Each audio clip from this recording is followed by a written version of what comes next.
Hello, dear cybernauts. You're welcome after a very short break with Sustainary Energia. Today with you is Barrister Egbe Eyongakumbe, your expert in energy, natural resources, and sustainable development law.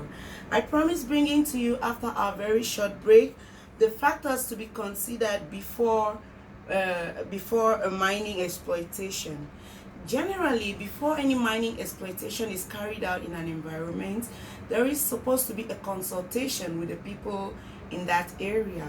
They're supposed to explain to them what's going to happen, sort of bringing their minds to the fact that what is coming to their community is going to be beneficial to them.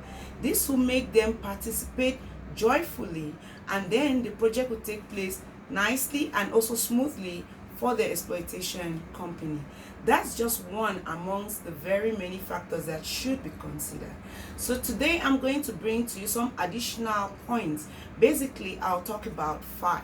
In these 5 points, you get to understand what an average exploitation company should think of before getting itself implanted in an environment. The first thing is the contamination of water. Mining is an activity that concerns digging, and in digging the earth's crust, you usually use instruments that get to touch the water table. Now, when it reaches the water table, we are sure that the water that will be running from the taps in that environment would definitely be dirty water. This is because the water table has been disturbed. So all the muddiness and all of the mixtures of the earth surface that are taking place due to the machinery works in that environment will cause the water to be dirty. So this contamination of water is a major thing that should be considered by that mining exploitation company. Secondly, we have the soil and slope stability. Now, talking about soil and slope stability, it actually means soil and slope movement. This is some sort of way of checking if during the exploitation exercise that particular soil or slope that the under part of it has been excavated due to exploitation, will it be able to withstand its own weight and not fall?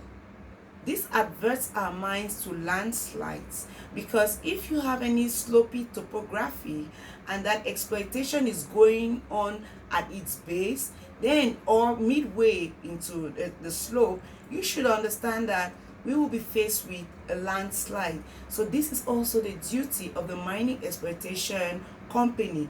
They have to take into consideration the nature of the soil in that environment, so that this helps them to avert their minds to how they should prevent landslides. And even if they were to have landslides, how do they prevent these landslides from burying citizens or indigents of that locality? Most times we'll find them displacing people who were living around the base of the slope, so that in case of landslides, they don't record victims. Thirdly, we have dismantling of buildings. When we talk about dismantling of buildings as a factor to be considered in mining exploitation, we are talking about the deconstruction. This means that an existing building is actually reconstructed, some sort of repaired for the purpose of the exploitation company. This means that the structure could actually be changed so that it will suit the purpose for which the exploitation company would like to use it, or the building will outrightly be removed from that environment. When we talk about removal, it will be for such buildings that find themselves within the perimeter where the exploitation license was given for. Now, before you could exploit an environment, if you discover that the building is found on a site where you need to dig open to exploit the mineral ores in that environment, you definitely have to take the building out of that environment so that you could exploit underneath the building. So the fourth point is residue. When we talk about residue, we're talking about the leftover after exploitation. No matter how an environment is exploited, we usually have leftover of the mineral ores. We discover in some parts of East Cameroon that after the exploitation of gold, We discover even on TV that we find so many indigenes doing the artisanal method of mining, where they are actually picking out some of this mineral ore together with the earth, going to wash it locally to recover some of the gold. This is because when the mining company confines itself to the perimeters that they were given the exploitation for, now you find yourself with a wall that limits them. You can't cross this wall. But when they are done exploiting this wall, you will see that on that very wall, you'll be able to identify bits and pieces of that particular mineral ore. So what the villagers do is that they go against that law, because the mining exploitation was not given to them. So they freely take the chance to go use their local methods, cut from that particular zone, because they know that the mineral is still in that spot. So they cut it or scoop it into their bowls and go and use their local methods and still recover some of the mineral ores. So now, as experts in the field, we need to avert our minds to what should be done with such residue, because most times we find ourselves in situations where some of those indigenes get buried, because in the course of trying to open up or exploit, they excavate the ground and the ground covers them, because they are not using machinery in doing this, and their motive is to get what is underneath. They don't care how they risk their lives. So this is something that we should think of. How to sustainably exploit such things means that we must also make provision for what should be done with the residue.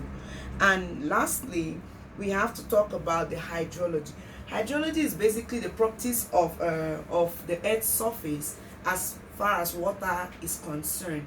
So when we talk about hydrology, the properties of that particular environment, how much water is contained in that place, what type of water, how much, in what quantity.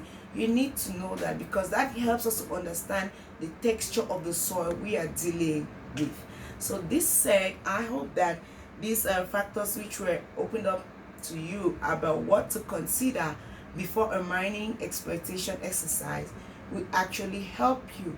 So when you're faced with an exploiter or a mining operator, and that he needs to know what he should consider in an environment where he has gotten the exploitation license, these factors, amongst many others, are the types you should be considering in your consultation. So hoping that this episode was of great help to you.